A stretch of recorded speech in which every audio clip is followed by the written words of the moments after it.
Social media আমাদের কত মারাত্মক আমাদের জীবনে ক্ষতি করে এবং একজন মানুষকে হেদায়াতের পথ থেকে কি করে গুমরা পথে নিয়ে চলে যায় সেটা আজকে আপনাদেরকে দেখাবো। বর্তমান সমাজে বেশ কিছু আমরা যুবক ছেলেকে দেখতে পাচ্ছি যে যারা ইউটিউব ফেসবুক চ্যানেল খুলেছে এবং বিভিন্ন নাটক এবং জোকারের ভিডিও করে দিয়ে সোশ্যাল মিডিয়াতে ফেসবুকে আপলোড করে। সে দেখছে যে আমার 1 লক্ষ ভিউ হয়েছে, তো সে নিজেকে অনেক মহান বড় দাবি করে। হয়তো তার 40,000, 1 লক্ষ, 2 লক্ষ, 5 লক্ষ ফলোয়ার হয়েছে, তো মনে হচ্ছে ও এলাকার মধ্যে সব থেকে একজন মহান ব্যক্তি।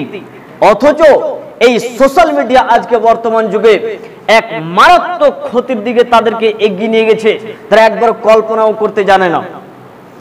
মানুষ আগে যদি কেউ গান বাজাতো, কোনো মুরব্বী সাহেবকে দেখলে মানুষ অন্তত গানটা অফ করতো যে না এখন গান বাজছে একটু অফ করি। কিন্তু আজকে আমরা এমন একটা পর্যায়ে পৌঁছে গেছে যে এই যুবক ছেলেটা আজকে ফেসবুকে ভিডিও, বিভিন্ন ধরনের নাচ গান ভিডিও করে, হাসি মজাকের ভিডিও করে, ফানি ভিডিও করে, কমেডিয়ান ভিডিও করে, আর সেগুলোকে সোশ্যাল মিডিয়াতে পোস্ট করে। কোন রকমের তার দ্বিধা হয় না। এখন আসরের সময় চলছে কি জোহরের সময় চলছে তা তোয়াক্কা করে না। সামনে মুরব্বী সাহেব বসে আছে কি কে বসে আছে কোনো তোয়াক্কা করে না।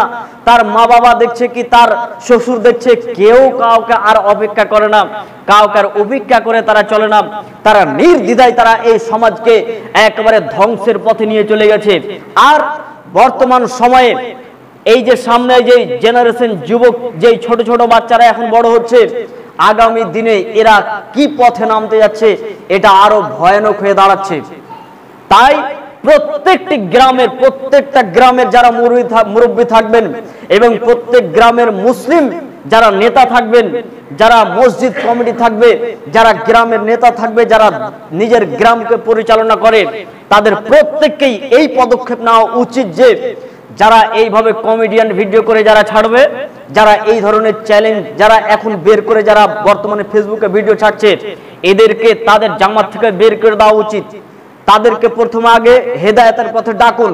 তারা যদি না সজাগ হয় তাহলে তাদের দরবারে আর কিছুতেই যেতে হবে না, তাদেরকে ছেড়ে দিতে হবে। যা পারবে তখন আল্লাহর সাথে তাদের সম্পর্ক তখন দেখা যাবে। আপনি প্রথমে তাকে দাওয়াত দেন যে তুমি এই কাজ ছেড়ে দাও।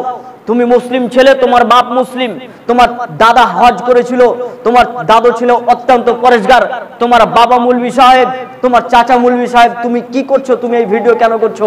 কমেডিয়ান ভিডিও করে জাতিকে হাসাচ্ছে, মানে কেন করবে এটা?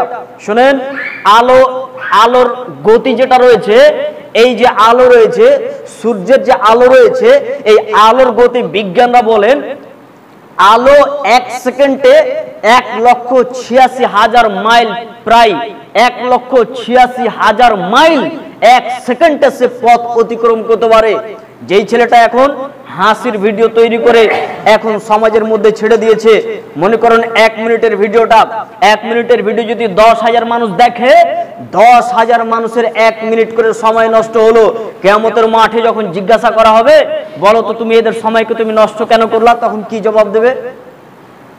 এই ছেলেটাকে যদি আল্লাহ কিয়ামতের মাঠে জিজ্ঞাসা করে, রাসূল সাল্লাল্লাহু আলাইহি সাল্লাম বলেন কিয়ামতের মাঠে ওই ব্যক্তিকে জিজ্ঞাসা করা হবে, বলো তো তুমি কোন পথে তোমার বয়সটা, যুবককালটা কোন পথে ব্যয় করেছিলে? এই ছেলেটাকে জিজ্ঞাসা করা হবে, বলো তোমার যৌবনকালটা কোন পথে তুমি ব্যয় করেছিলে? ওই ছেলেটা কি বলবে? আল্লাহ আমি টিকটক ভিডিও করতাম, আর ওই নাচ গানের ভিডিও করতাম, কমেডিয়ান ভিডিও করে ছাড়তাম।